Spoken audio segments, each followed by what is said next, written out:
It's tropical, it's heavily dosed, and it's delicately dropped. Today we're drinking hop, skip, and juice.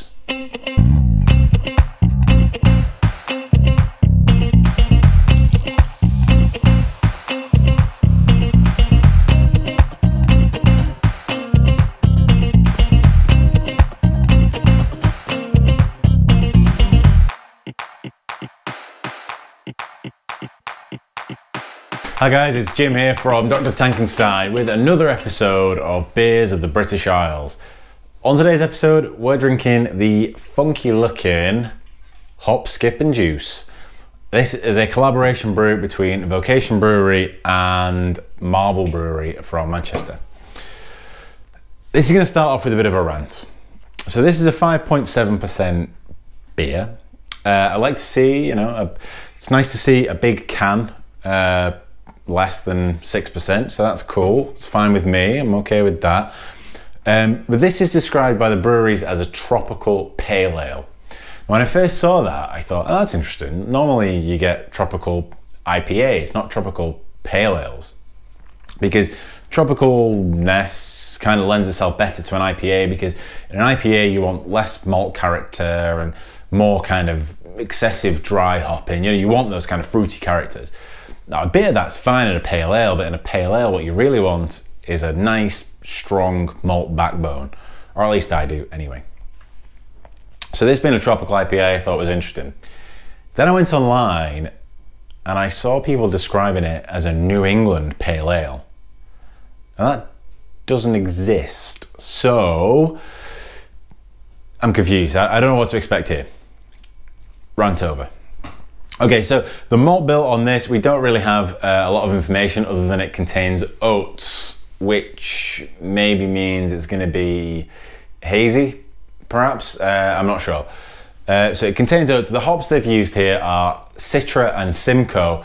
The hops, the Citra hop is, proudly on the label, it's Citra BBC.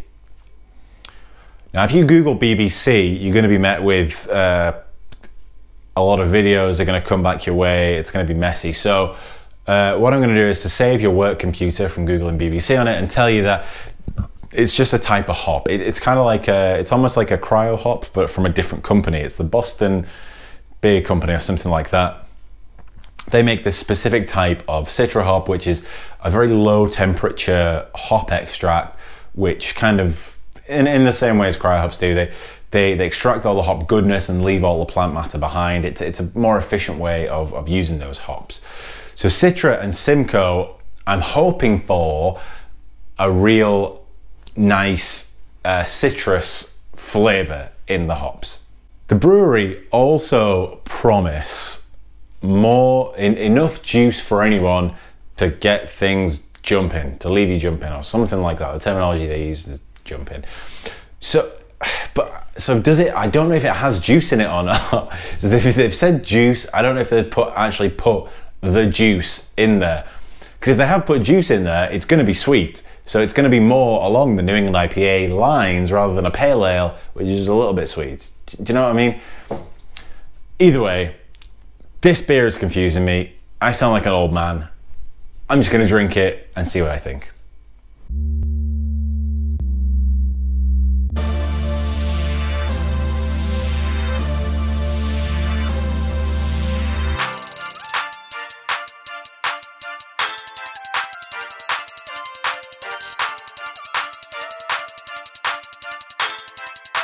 Okay, so I'm all poured out. The beer's in the glass. It is a touch hazy. I'm gonna be honest. It's a touch hazy, but it's not opaque. It's not incredibly hazy like I'd imagine a New England IPA to be. Good head retention, but that comes from oats. If you're interested in how oats promote head retention, head to the Dr. Tankenstein YouTube channel and look at the head retention experiment that we did. So it looks like it's got good head retention. It's a lovely kind of pale yellow to, I guess, straw color. And because of the slight haze, it's kind of, it's kind of glowing. It's got that glowing effect. So the aroma, I can fish the beer out of my nose. The aroma is quite citrusy. It's on the, interestingly, it's only kind of the orange sort of, I guess, tangerine side of citrus, rather than it being like super lemony or limey. That's kind of where it's sitting.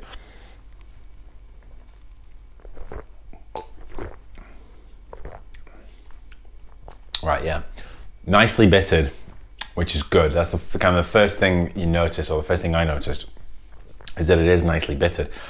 And it does have that kind of, you know, it kind of hits all the corners of your mouth. So it's not super bitter. Now that I've swallowed it, the bitterness is gone. It's left me alone. But it does have a good bitterness to it.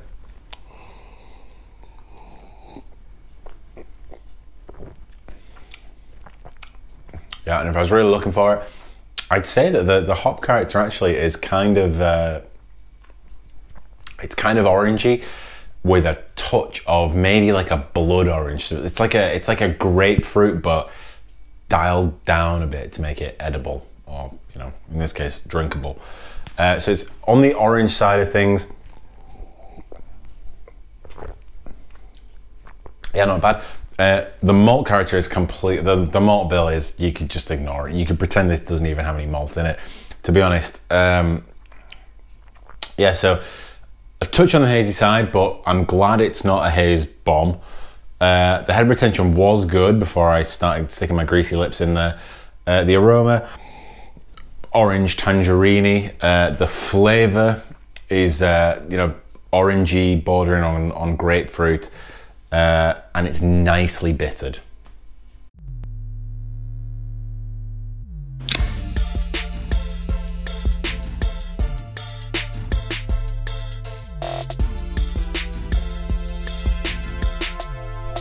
Okay, so the breweries behind this, number one, Vocation Brewery. I've discussed those before in the past.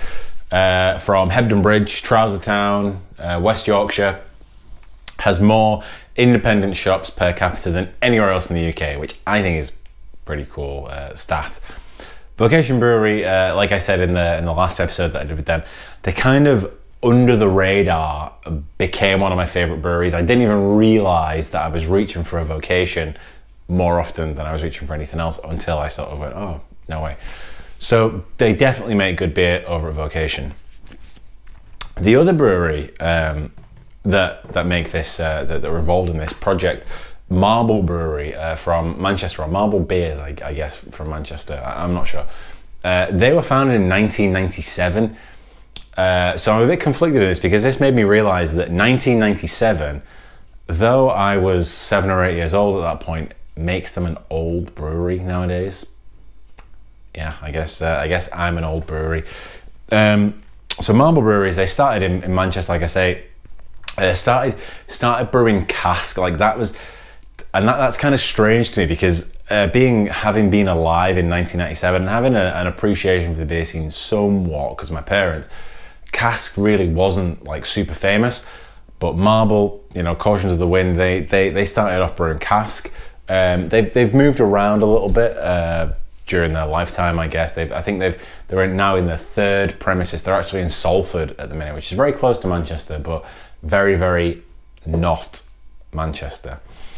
So they're still brewing a lot of their older beers from back in the day, you know, from all those years ago in 1997. One in particular is Pint. They have a beer called Pint. It's a pale ale. It's very good. It's a very solid pale ale. But they kind of fell foul of, I think it was the Portman Group again. This is the other kind of major headline from those guys. So Marble Brewery, they have this beer called Pint. They serve it on cask, they serve it on keg. When people started to can beers, Marble Brewery, I guess, thought, hey, you know what, we'll put Pint in cans. Yeah, there you go, we'll make it a big can, a big old can of Pint. So you can get this delicious pale ale in Pint. There was one complaint to Trading Standards or the Portman Group, or whatever it was, that said I was disgusted to find that my can of Pint only contained 500 mils of beer. They're not legally allowed to sell the beer called Pint in a 500 ml can. Now, if you get a can of Pint, it's called something different, like, I don't know, metric or 568 or something like that.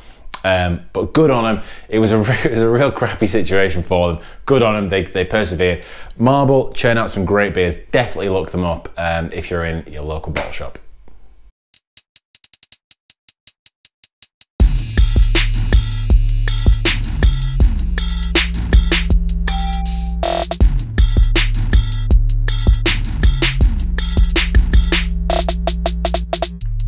Right, let's close this one up then. Let's close up Hop, Skip and Juice. So like I say, I was a bit confused earlier on before I'd actually tried the thing as to whether it was going to be just a New England IPA masquerading as something else or whether it was actually going to be a tropical pale ale. I'm going to say that I think this is a tropical pale ale, and I'll go through why. So it does have a haze to it, but it's not opaque. You can I can sort of see my fingers through it. It's definitely not the haze or juice bomb that a New England IPA would be.